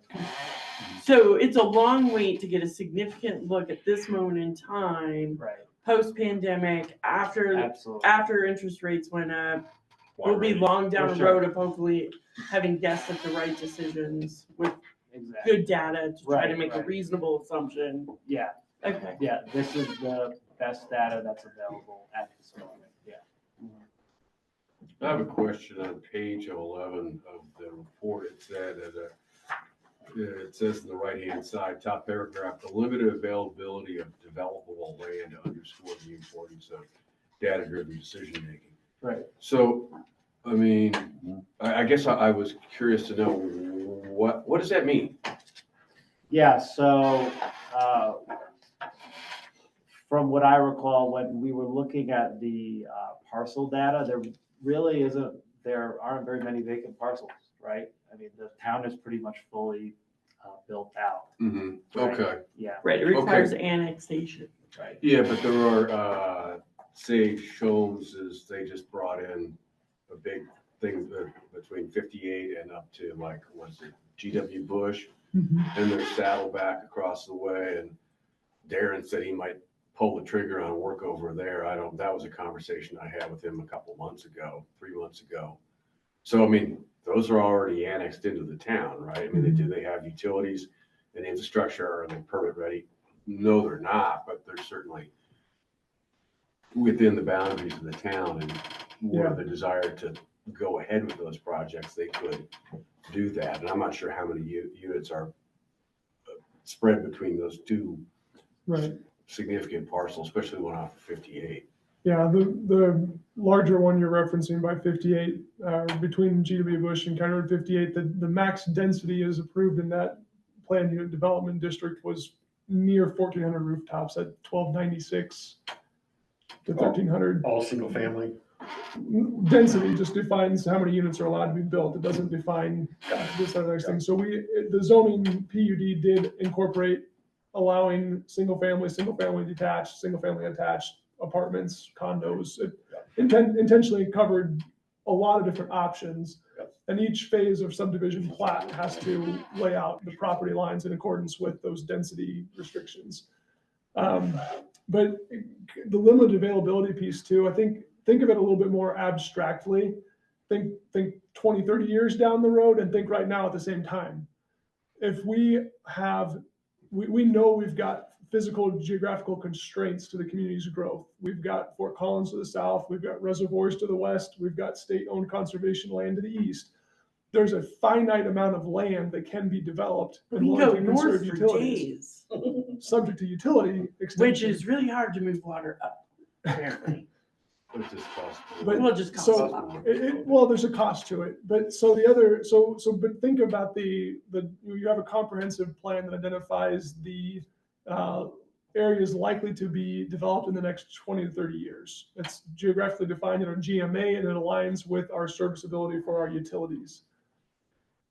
Within that defined area that we're likely to develop in that time period, if we approve all of the current subdivisions at the lowest density possible, you're not going to go back and say, you know what, let's have a do-over and tear those houses down and build something with a higher density. You only get one shot at what is the right appropriate amount of housing units per acre for that development approval until a long period of time passes and it naturally decays to where it has to be redeveloped. We don't want to be in a position where we're saying, gosh, we really wish we had 10 more Wellington West subdivisions or 10 more of these subdivisions, we want to right-size development commensurate with the resources available and the land availability. You mean like a lot of the things we do now, like, wow, we really probably should have not put that right there. Hindsight's always 2020, but to the extent that there's, in my opinion, no such thing as future proofing, we want to make good, and I think the language here says data informed decisions. Our comprehensive plan outlined a lot of information that didn't exist in prior versions of that plan because we weren't looking at utility provision and infrastructure in the way that we are now. Our utility projects that we've recently expanded allow for additional growth, but we've talked about even at the rate roundtables, we don't want to grow so fast that we're having the same conversation 10 years from now and we're doubling debt. Like it's a very purposeful data-driven approach to how do we right-size development to meet the community needs, to stay within existing resources, and to not put ourselves in a bind that we've experienced over the last couple of years. Yeah, well, I mean, certainly with all those water rate studies and you talked about the growth rate that, there were some, I mean, until you came along and actually physically counted up the building permits per year, no one knew how many housing permits have been issued in a particular year. And you're like, whoa. But now I think it's, about 4% growth is, I think, what was my recollection of what sort of projected out to 2045 that allows debt service on both water and wastewater to, be paid off and not double stack the debt like it was in the past. I mean, Right. no one looked at that stuff prior to the town assembling a more professional team, getting the first town manager, Cody Bird, and bulking up staff, and they didn't have the bandwidth to pull all this stuff off and come a long way. There's still there's a long way to go, but come a long way for sure. Yeah, and we think that there's still a lot of work to be done. Larger communities that have had more experience in these arenas and have built these larger databases over time and looked at these different angles already, they're still constantly evaluating and reevaluating and making changes to address the different needs. Communities are not static. They grow and change over time and the needs change. So you have to continually reiterate the better and bigger data sets you have, the more informed your decisions are.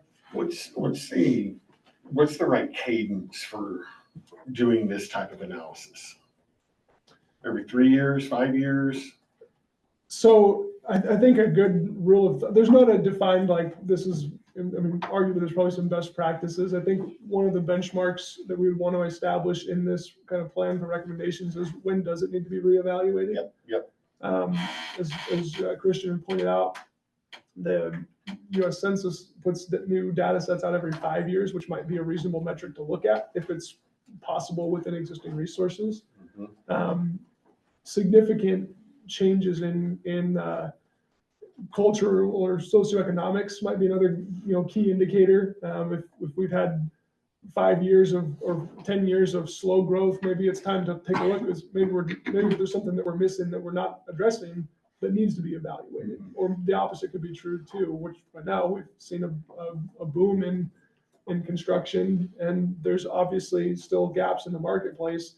That could be a good indicator. If we're growing like crazy and there's still not affordable housing, that might be a time to reevaluate. Yep. So I would say maybe starting with every 5 years Yep. as a check-in, but being comfortable with identifying if it's needed more frequently to address a need, we should do that too. Yeah, that makes sense. I also feel like it'd be interesting to get a sense of how long it takes. And I know that's a variable answer, but how long it takes to develop some of these projects. Because I think that would give some insight into the gap is X today, it's gonna always change. It takes Y to do a project, which is gonna fill a certain amount of that gap that's always changing, right? So we have a sense of, what our run rate needs to be. Well, it takes years. I mean, you could, Well, it's like, yeah. so before you do anything, how many years are you in development? You gotta get the water. Five. Yeah. From concept to actual, we're putting shovels in the ground like and moving starting actual dirt. utilities. It's about a 5-year process. And I mean, that's To dealing with. start, just to be able to Yes. get equipment Yeah, on the yeah, yeah. ground And and then- start doing utilities. And So then, it's, and then what about finish? Walk away? It all the depends, equipment's it gone. depends on the size. Yeah. I mean, like our master plan communities like Prairie Song and Bloom, those are both close to 2,000 lots. And I mean, we're doing them in pieces. So the first piece of it on Prairie Song, they had it up and done in around a year. And then we sold off all those lots and let other people start building on them as we continued to develop the rest of the neighborhoods. Same with the Bloom project that we're doing. We started kind of in a certain area and got this piece completed so we could start building all the streets and utilities and whatnot we're in, but it was the finishing touches on those. We just kind of keep those going in phases, so it's always continually moving along, so. We're never gonna catch up. Well, we gotta start. Oh, yeah. If we we do. want to do anything, we just gotta be able to start, but it's, I talked to our CEO, just asked him some questions, like because we pulled out of Wellington, and I asked him what was kind of the driving factor behind that. And what he told me, Put your eyes on. So a big one was the metro districts, HOAs versus metro districts. He said, without metro districts, development doesn't work. It's completely different format. Metro districts just help the process so much more. Water costs, encouraging on finding alternatives for non-potable water systems for irrigation, because that's a huge cost for developers, is putting in all that non-pot system.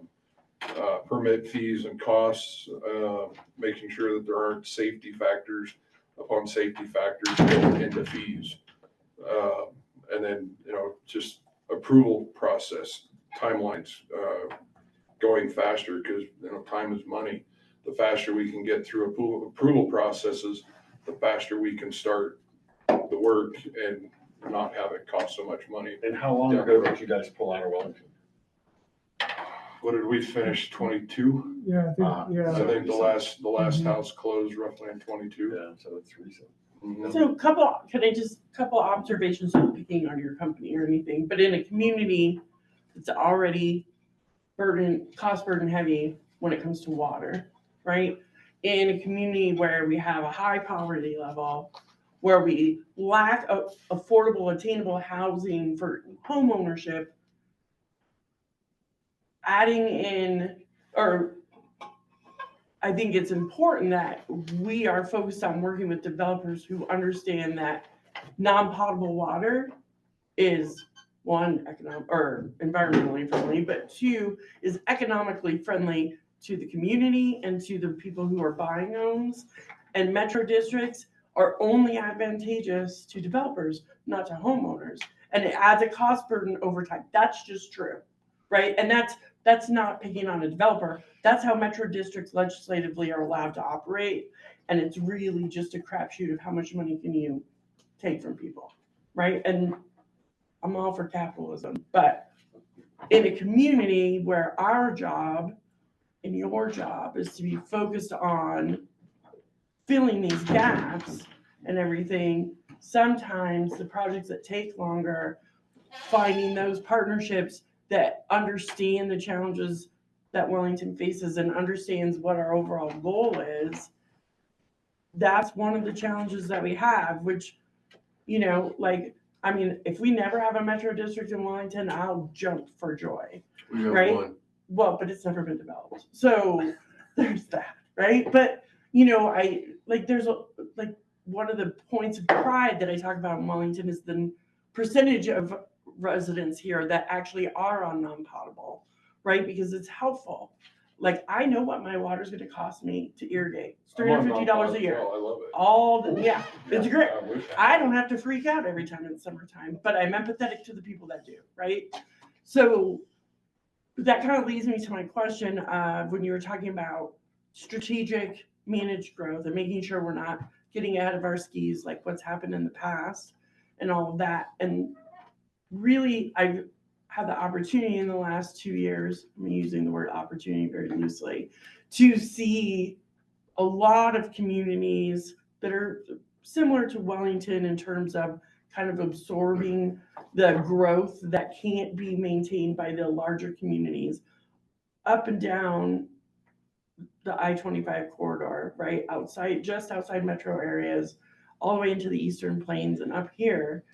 And many of them have taken the opportunity for growth on the economic side, which has now driven growth on the housing side, right? So like Firestone blows my mind.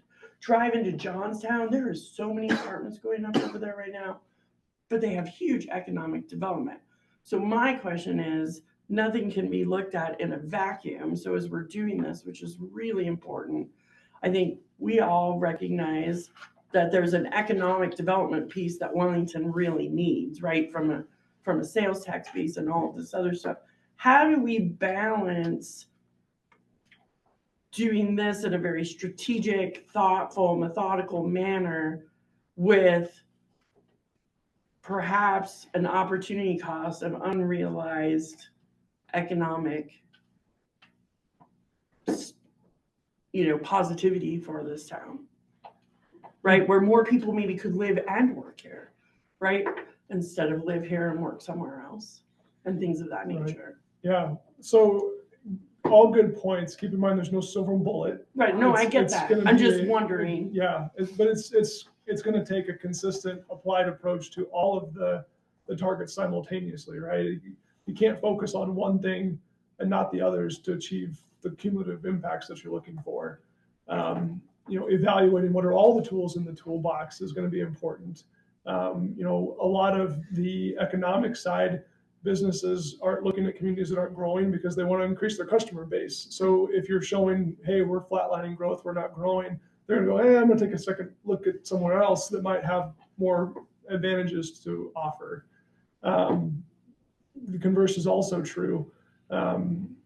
Businesses that are trying to get in and the rooftops and the population might be there, but there might be something else missing. One of the things that I meant Vacancy for their workers. yeah, like what else is missing from the equation? If we locate there, how do we make sure that our employees have a place to live? Those other factors too, and the right economy for the types of workers that they have. I made the example earlier about the CEO. If you want that company to invest in the community, it's great to have the CEO live in there because they're going to go out and drive for these things and be philanthropic and other things. But if they go, gosh, there's no house that I'm going to live in your town, they move somewhere else and all their attention gets diverted to somewhere else. So it takes the gamut, in my experience, of all of the things. But going back to what Commissioner Stringer mentioned too, from a successful home development company, they mentioned these different tools in the toolbox. How do you expedite that review? If it takes 5 years to get a project entitled and under construction, is there any way to shorten that? That's a strategic lever the town could try to pull. Hey, we're motivated to figure this out. How do we get that timeline shortened? And the Metro District is just one of the various financing tools allowed in Colorado. There's several other options too. From a development standpoint, it's not so much the Metro District is the tool that's going to make me all the money.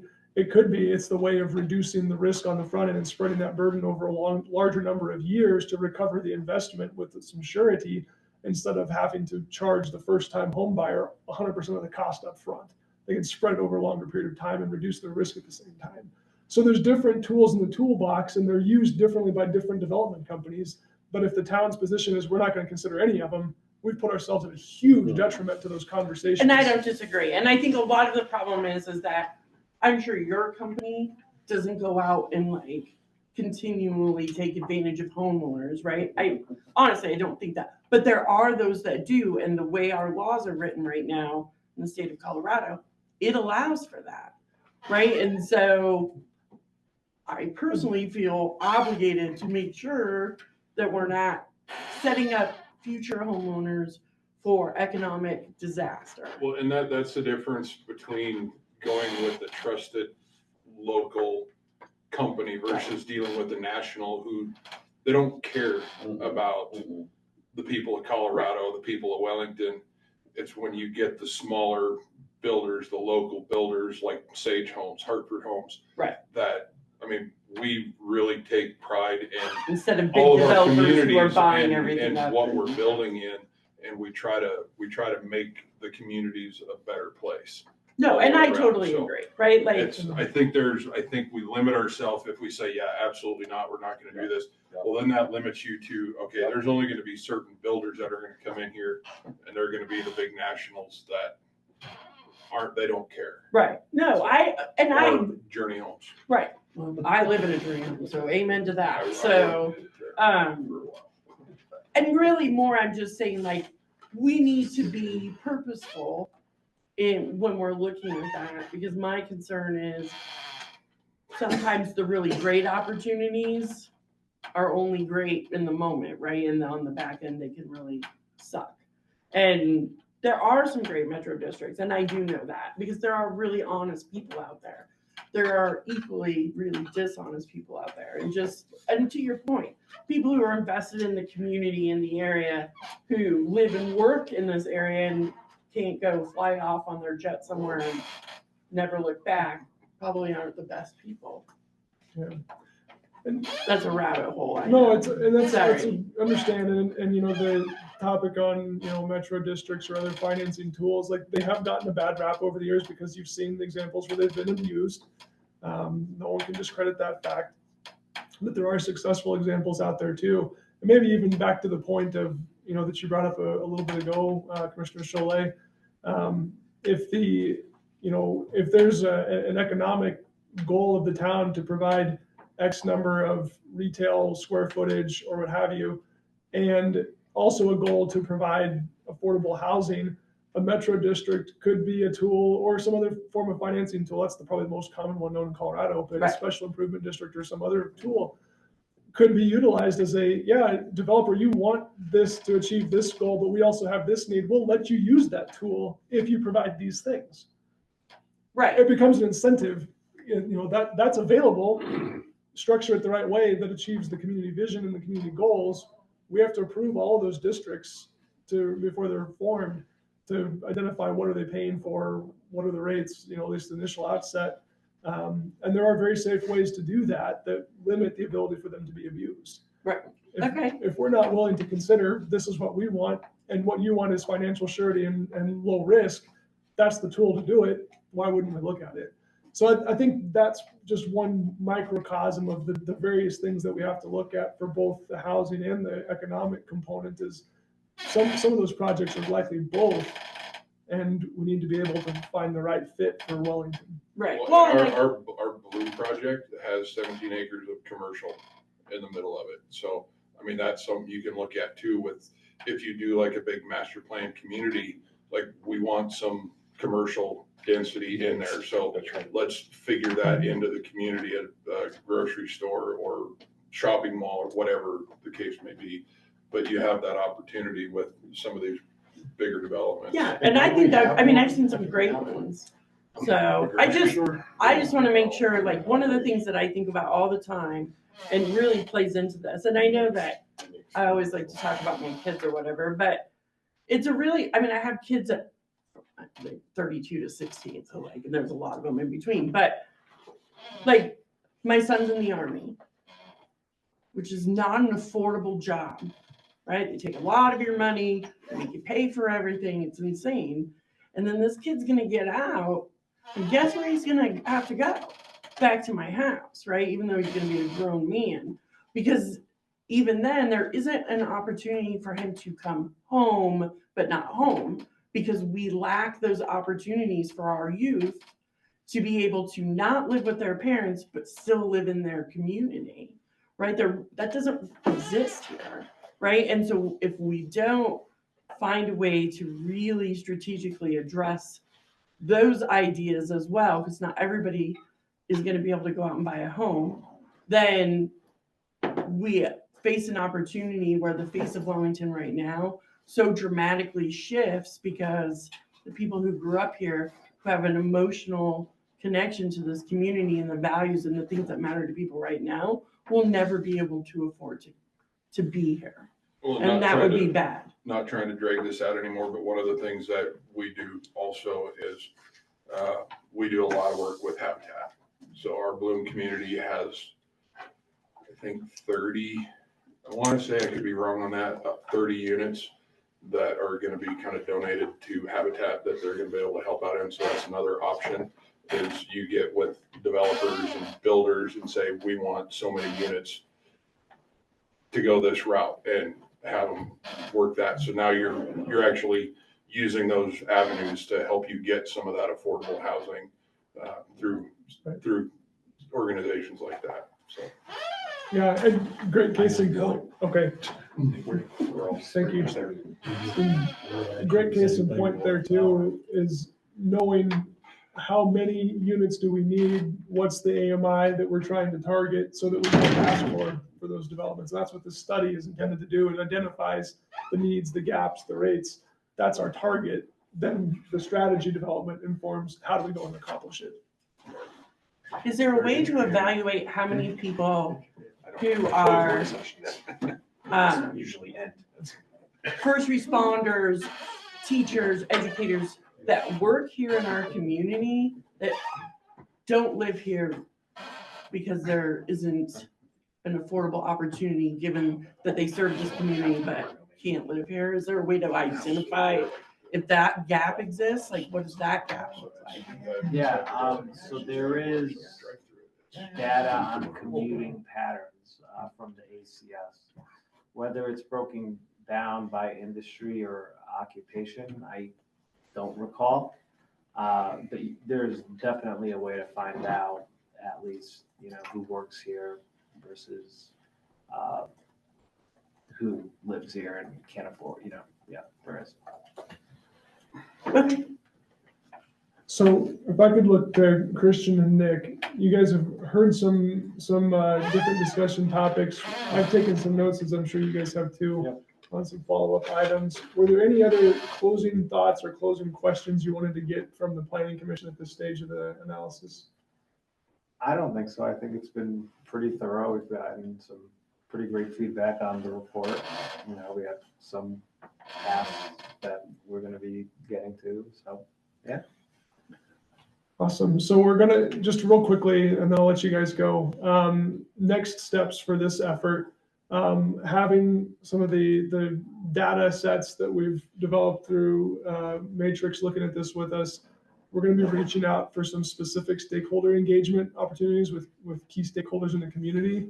We're going to be fleshing out more of the analysis on the existing code, comp plan, policy framework of the town, and start to draft some, kind of the key indicators, what are the specific recommendations that can be looked at to help affect change to address one or more of the topics identified in the housing needs assessment. We're coming up on the holidays, so we know that's going to be a little bit of a gap there, but we are going to be working behind the scenes with town staff and Matrix to accomplish some more on this. We'll bring it back for a second Planning Commission consideration, probably as a draft report with the draft recommendations and things included in there based on just analysis for some additional feedback and guidance before we take it to final stages. This will be going through, we're going to put together kind of a road show, so to speak, with some of our stakeholders or key groups that want to dive into this topic with us as well. But eventually we're going to present probably a combination of probably a comprehensive plan amendment to address housing specifically. That's a statutory requirement now that we need to take care of. We'll be looking at land use code amendments that we'll bring back as a public hearing to present here some of the strategies that we think might work.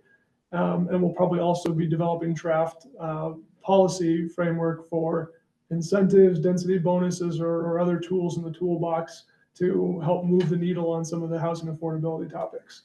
So there's going to be a lot of work still to be accomplished here. I'll keep you up to speed, and if you have any specific questions or ideas, feel free to reach out to me directly. But I wanted to kind of give you the idea that the next step is likely to be looking at this report plus some later sections. That's more or less a first draft of the complete package would be the next step for this group. Okay, sounds good. Do comprehensive plan changes require a hearing of any kind? For amending the comprehensive plan, we would go through a public hearing process and do that. Okay. Because they did go through Mulberry too. Same is true for land use code amendments and go through a public hearing. Right, well, that I knew, Yeah. right, because we're one stop, No, that's and what then I'm it goes saying. to the board of trustees, but the comprehensive plan is the work of the Yeah. planning commission. The planning commission would Essentially conduct the just public the hearing. west end Okay, of that's that what I was house wondering. that's sitting there. From there to Yeah. All right. the ditch. Yeah. Thank you, guys. Thank you. Question, thank you.